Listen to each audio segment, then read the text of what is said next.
Hey everyone, welcome back to Classic Comics. Today I'm taking a look at Future State Dark Detective #1.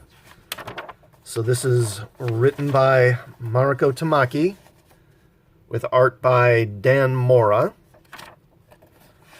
So of course this is in Gotham City about a decade into the future. And as we've seen in other Future State comics, Gotham City is now sort of a quasi-police state under the control of this entity called the Magistrate.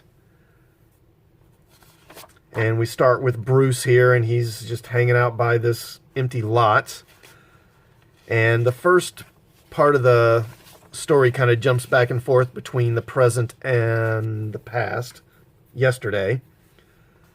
And so we see that the day before, Bruce was shot by one of these peacekeepers.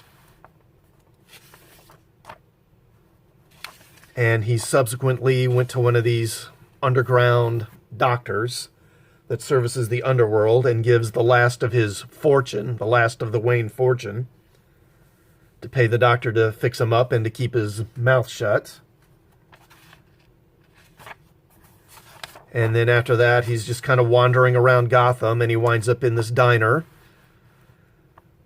and uses the last money he has to buy a cup of coffee.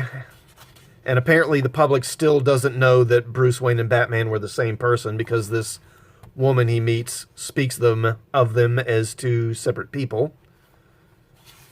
And then he sees a news report where Peacekeeper 1, who is the leader of these peacekeepers, these stormtrooper-like characters, he announces that the Batman has been eliminated.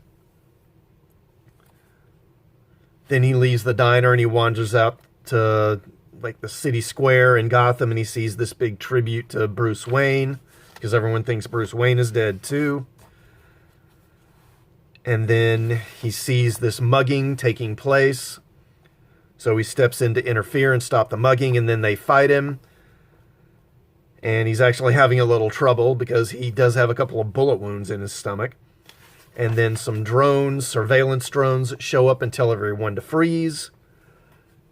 He makes a run for it. And I do like this stripped down uniform Batman has. It looks pretty good. And I love this full page spread. It looks pretty good. So then he makes a run for it, tries swinging off the roof.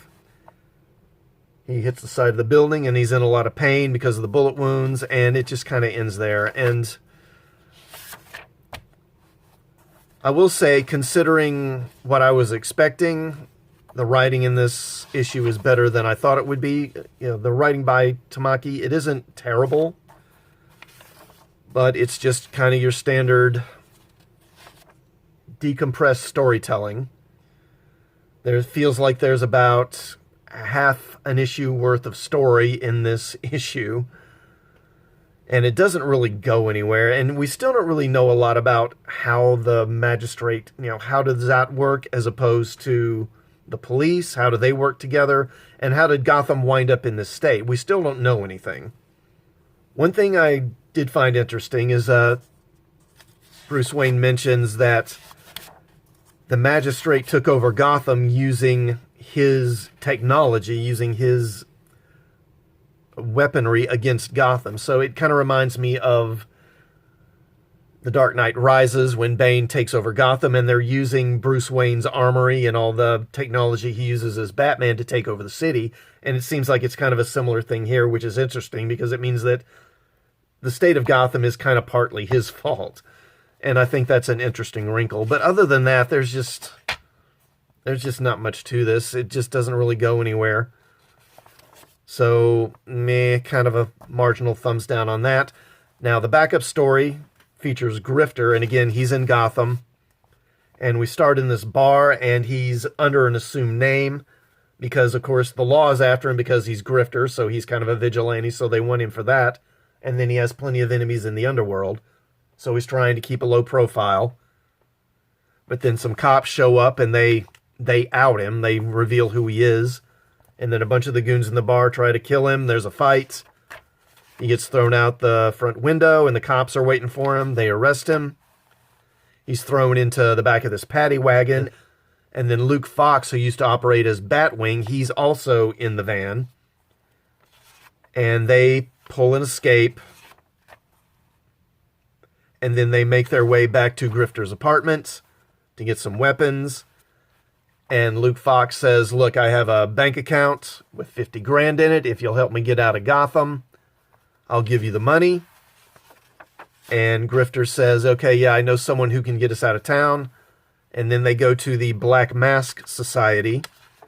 But the meeting doesn't go well, and then they wind up having to make a run from that. And then Grifter says something about meeting with the Queen of Clubs. And they make their way to this bakery, which I guess is some kind of a safe house or something. And we find out that the Queen of Clubs is Huntress. And the story basically ends there. The art in this backup story is quite good. And, you know, the pace of the storytelling is quite good in this. There's something happening on every page and every panel. It doesn't feel padded the way this story does.